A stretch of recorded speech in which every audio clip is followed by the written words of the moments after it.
دیکھیں، انگریزی میں علم ایک ایسا عربی کا لفظ ہے جس کا انگریزی میں پریکٹیکلی کوئی پیرالل ویکیبلری نہیں۔ علم اس چیز کو کہا جاتا ہے جو آسمانی علوم، اللہ تعالیٰ نے فرمایا کہ اصل سورس آف علم جو ہے وہ غور و فکر ہے۔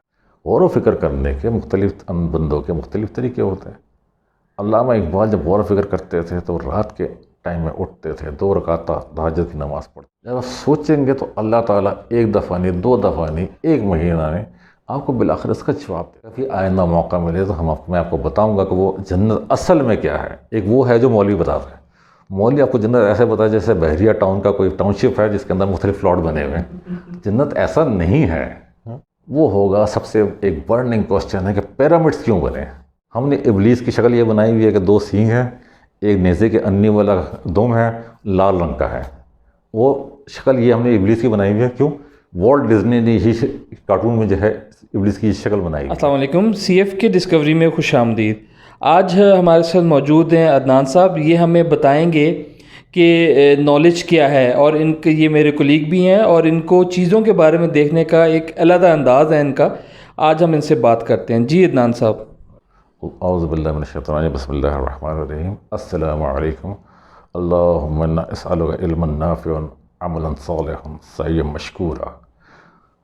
ہم آپ کو سی ایف کے چینل میں خوش آمدید کہتے ہیں۔ ہم آئندہ سے مختلف قسم کے موضوعات کو ایک علیحدہ انداز میں ڈسکس کریں گے، لیکن اس ڈسکشن کے لیے سب سے پہلے میں پیس بنانا چاہتا ہوں ناظرین کا کہ پیس ہے کیا۔ دیکھیں، انگریزی میں علم ایک ایسا عربی کا لفظ ہے جس کا انگریزی میں پریکٹیکلی کوئی پیرالل ویکیبلری نہیں ہے۔ انگریزی میں کہا جاتا ہے نیوز یا نالج یا آپ کا اسی طرح سے۔ اب وہ نیوز، نالج، یہ سب چیزیں کیا ہے؟ یہ ہے جو دنیا میں جو کچھ ہو رہا ہے اس کے متعلق جاننا، اس کے متعلق انفارمیشن لینا۔ That is English word for علم۔ عربی میں علم اس چیز کو کہا جاتا ہے جو آسمانی علوم ہوتے ہیں۔ ان چیزوں کا عربی میں علم نہیں کہا جاتا۔ قرآن شریف کے زبان میں یہ علم نہیں ہے۔ اب علم جو ہے اس کا سورس آسمانی ہوتا ہے، زمینی نہیں ہوتا۔ ہم لوگ جو ہے اپنی سوچ کو محدود کر دیتے ہیں۔ محدود اس طریقے سے کر دیتے ہیں کہ ہمارے سامنے جو بھی بات آئے ہم کہتے ہیں کہ جی کس کتاب میں لکھا ہے۔ دیکھیں، ایک بات کو اچھی طرح سمجھے کہ صرف 2 ایسی ہمارے پاس ایک کتابیں موجود ہے جس کا کوئی سورس نہیں ہے۔ اس کا سورس وہ کون سی کتابیں کون سی ہے؟ 2۔ ایک ہے قرآن شریف جس کا سورس صرف اللہ کی ذات بنفس نفیس ہے، اللہ ہی ہے جو قرآن شریف کا سورس ہے۔ دوسرا سورس ہے ہمارا احادیث یا صحیح بخاری کو کہہ لیں۔ صحیح بخاری کا سورس حضور صلی اللہ علیہ وسلم کی ذات ہے۔ احادیث کیا ہوتے ہیں؟ احادیث صرف حضور صلی اللہ علیہ وسلم کی الفاظ نہیں ہیں، ان کے اٹھنا بیٹھنا، ان کا کھانا پینا، ان کے انٹریکشنز، ان کے سارے اعمال، وہ سب ملا کے احادیث ہے۔ تو ان کا کوئی سورس نہیں ہے، یہ خود اپنی ذات پہ سورس ہے۔ باقی جو ہم کتابیں پڑھتے ہیں وہ کیا سورس ہوتا ہے؟ ایک بندہ اس کو سوچتا ہے، سوچنے کے بعد اس کے ذہن میں خیالات آتے ہیں، ان خیالات کو اٹھا کے وہ کاغذوں میں ٹرانسفر کرتا ہے۔ جب وہ ٹرانسفر کرتا ہے تو وہ ایک علم کی شکل بن جاتی ہے، اور ہم اسی کو لے کے جناب آگے چلتے ہیں۔ اگر لوگ غور و فکر نہ کریں، لوگ چیزوں کے متعلق نہ سوچیں تو علم محدود ہو جاتا ہے، ایک جگہ رک جاتا ہے۔ اسی لیے اللہ تعالیٰ نے قرآن شریف میں 700 جگہ پہ کہا افلا تتفکرون، افلا تتدبرون، افلا تعقلون۔ 700 جگہ پہ بار اللہ تعالیٰ نے فرمایا کہ اصل سورس آف علم جو ہے وہ غور و فکر ہے۔ جو بھی پہلی کتاب لکھی گئی، کسی نے بھی لکھی، سب سے پہلے اس نے اپنے ارد گرد چیزوں پر غور کیا، غور کر کے اس کی ایک شکل بنائی۔ اس شکل بنانے کے بعد اس کو الفاظ کی شکل میں پتھر پہ لکھا، کسی چیز پہ لکھا، پیپرس پہ لکھا، کاغذ پہ لکھا، اور اس کو لا کے محفوظ کر دی گئی جو نسل در نسل ہزاروں سال سے چل رہی ہے۔ ایک آپ اگر یہ دیکھنا چاہیں کہ علم جو ہے وہ کتنی بڑی چیز ہے، اور وہ اس کا سورس اگر آپ غور و فکر کریں تو اس کا سورس کتنا شاندار ہو سکتا ہے۔ ایک چیز ہوتی ہے بندہ ایک سائنٹیفک تحقیق کرتا ہے، جب سائنٹیفک تحقیق کرتا ہے تو وہ کسی چیز کے مطلب لیبارٹری ٹیسٹ کرتا ہے، مختلف آبزرویشن کرتا ہے، مختلف تجربات کرتا ہے۔ جب وہ سب کچھ کرتا ہے تو اس کے بعد وہ کسی نتیجے پہ پہنچتا ہے تو اس کو جو ہے وہ ڈاکومنٹڈ کر لیتا ہے، وہ ایک کتاب بن جاتی ہے۔ لیکن غور و فکر کے بعد جو چیز وجود میں آتی ہے اس کا مقابلہ نہیں ہے۔ اب غور و فکر کے بعد کیا چیز وجود میں آتی ہے، اگر آپ نے وہ دیکھنا ہے تو آپ شکوہ جواب شکوہ پڑھ لیں۔ یہ جو چیز ہے یہ آپ کو کسی کتاب میں نہیں ملے گی۔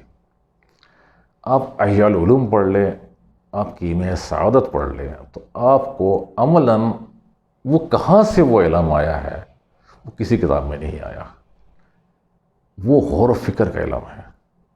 تو اسی طرح علم کی اصل حقیقت کیا ہے، وہ غور و فکر ہے۔ غور و فکر کرنے کے مختلف بندوں کے مختلف طریقے ہوتے ہیں۔ علامہ اقبال جب غور و فکر کرتے تھے تو رات کے ٹائم میں اٹھتے تھے، 2 رکعت تہجد کی نماز پڑھتے تھے، اس کے بعد وہ سامنے اپنے ان کا جو وہ تھا نوکر خاص نبی بخش تھا کہ غلام بخش تھا، کیا نام تھا ان کا، ہاں، تو وہ ان کے لیے جو ہے ایک چائے کا پیالہ اور ساتھ قلم کاغذ رکھ کے رکھ دیا کرتے تھے۔ پھر وہاں بیٹھ کے وہ قرآن شریف کھول کے ایک غور و فکر کی ڈیپتھ میں چلے جاتے تھے۔ اگر ان کو پوری رات میں سرے سے کسی قسم کا کوئی کلام نازل نہیں ہوتا تھا نہیں لکھتے تھے، بعض دفعہ پورا مہینہ نہیں لکھتے تھے، اور بعض دفعہ جب لکھنے پہ آتے تھے تو آدھا دیوان لکھ دیا کرتے تھے۔ آمد ہوتی تھی باقاعدہ ان کو۔ جب ان کے استاد نے ایک لیکچر میں جا کے ان سے کہا کہ یار یہ دیکھو اقبال، تم جیسا پڑھا لکھا آدمی اس چیز کو بلیو کر سکتا ہے کہ ایک بندہ آسمان سے آیا، اس نے آ کے ایک فرشتہ آسمان سے آیا، اس نے آ کے ایک انسان کو جو ہے ہمارے جیسے انسان کو اٹھا کے وحی دے دی، یہ ہو سکتا ہے؟ تو وہ بیسیکلی حضرت جبرائیل جو بندہ لیکچر دے رہا تھا وہ حضرت جبرائیل علیہ السلام اور حضور صلی اللہ علیہ وسلم کے درمیان وحی کے تبادلے پہ بات کر رہا تھا۔ تو اس نے اس کا مذاق اڑایا علامہ اقبال کے استاد نے۔ تو علامہ اقبال نے اس کو جواب دیا کہ یہ بالکل ہو سکتا ہے کہ جب کلام لکھتا ہوں تو مجھ پر باقاعدہ آمد ہوتی ہے۔ تو غور و فکر جب آپ کرتے ہیں تو آپ کو ایسے اینگلز کھلتے ہیں جو کتابوں میں نہیں ملتے۔ غور و فکر کرنے کے مختلف لوگوں کے مختلف انداز ہوتے ہیں۔ کچھ لوگ جائے نمازیں بیٹھ کے غور و فکر کرتے ہیں، کچھ لوگ بستر میں سو کے غور و فکر کرتے ہیں، کچھ لوگ راستے میں چلتے ہوئے غور و فکر کرتے ہیں۔ تو میں آپ سب کو یہ کہوں گا کہ جو بھی آپ کو زندگی میں مسئلہ ہو، مسئلے کا حل اگر آپ کو اپنے دوستوں کے ساتھ مشورے میں نہ ملے، کتابوں میں نہ ملے، تو رات کو بستر میں لیٹ کے سوچا کریں اور تسبیح کیا کریں اور اس کے علاوہ استغفار پڑھا کریں۔ اور آپ جب تک آپ کو نیند نہیں آتی آپ اس مسئلے کو سوچیں۔ جب آپ سوچیں گے تو اللہ تعالیٰ 1 دفعہ نہیں، 2 دفعہ نہیں، 1 مہینہ میں آپ کو بالآخر اس کا جواب دے دے گا اور غیب سے جواب دے گا۔ میرا طریقہ کار چیزوں کے متعلق سوچنے کا یہ ہے کہ جب میری چیزیں ذہن میں پھنستی ہے تو پھر میں رات کو لیٹ کر جو ہے بستر میں لیٹ کے سوچتا ہوں اس چیز کو۔ اب سمپلی ایک چھوٹی سی چیز دیکھیں، جنت کیا ہے؟ وہ چیز مجھے 30 سال لگے ہیں کہ اشارے، صرف قرآن شریف میں اشارے آئے ہیں، احادیث میں اشارے ہیں، ان چیزوں کو جوڑ کے ٹکڑے جوڑ کے ایک پوری جنت کی شکل بنانے کا کہ اصل میں جنت ہے کیا، اس کی لائف ہے کیا، مجھے 30 سال لگے ہیں اس جنت کی اصلی شکل تک پہنچنے کے لیے۔ کبھی آئندہ موقع ملے تو میں آپ کو بتاؤں گا کہ وہ جنت اصل میں کیا ہے۔ ایک وہ ہے جو مولوی بتاتا ہے، مولوی آپ کو جنت ایسے بتایا جیسے بحریہ ٹاؤن کا کوئی ٹاؤن شپ ہے جس کے اندر مختلف پلاٹ بنے ہوئے ہیں۔ جنت ایسا نہیں ہے۔ جہنم کے اندر لوگ ایسا بتاتے ہیں کہ جہنم کو گڑھا ہے آپ دھڑام سے گر جائیں گے، ایسا نہیں ہے۔ لوگ جگہ خانہ حج کے لیے جاتے ہیں تو میدان عرفات میں جاتے ہیں اور کہتے ہیں کہ میدان عرفات یہاں پہ قیامت کا قائم ہوگی، ایسا نہیں ہے میرے بھائی۔ اگر جن لوگوں نے حج کیا ہے دیکھیں جب قیامت کے دن ہوگا تو اللہ تعالیٰ نے جتنی مخلوق پہلے دن سے لے کے سور اسرافیل کے پھونکے جانا تک پیدا کیا، ان سب کو دوبارہ زندہ کرے گا۔ بھائی عرفات کے میدان میں تو 40 ویل مچھلی کو ڈال دیا جاتا ہے، عرفات کا میدان بھر جاتا ہے، اس میں پوری خدا کی ساری مخلوق کیسے آئے گی؟ عرفات کا میدان وہ نہیں ہے جو آپ کو لوگ مولوی بتا رہا ہے، یہ ہر چیز بہت مختلف ہے۔ آپ نے سنا ہوگا کہ جنت کے لیے جب آپ نہر سلسبیل پار کریں گے تو 8 دروازے کھل جائیں گے، اس سے آگے جنت داخل ہو جائے۔ نہیں بھائی، اس سے آگے جنت نہیں ہے، وہ الگ ہی چیز ہے۔ وہ کیا چیز ہے میں آپ کو کسی مختلف ٹائم میں بتاؤں گا آپ کو، اور میں آپ کو احادیث و قرآن کے حوالے سے بتاؤں گا کہ اصل جنت اللہ تعالیٰ نے بنائی کیا ہے۔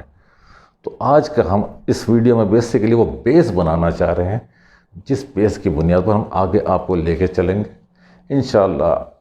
اگلا جو ہمارا ویڈیو ہوگا وہ ہوگا، سب سے ایک برننگ کوسچن ہے کہ پیرامڈس کیوں بنے، کیسے بنے، ان کو بنانے والے کون تھے، اس پر میں آپ سے بات کروں گا۔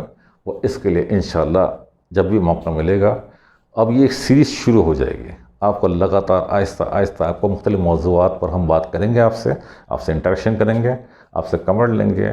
آپ کے پاس جو برننگ سوالات ہیں، جس کا جتنا میں جواب دے سکتا ہوں اتنا میں کوشش کروں گا کہ آپ لوگوں کو سیٹسفائی کروں۔ لیکن اگر آپ میری بات سے سیٹسفائی نہیں ہوتے تو خود غور و خوض کریں۔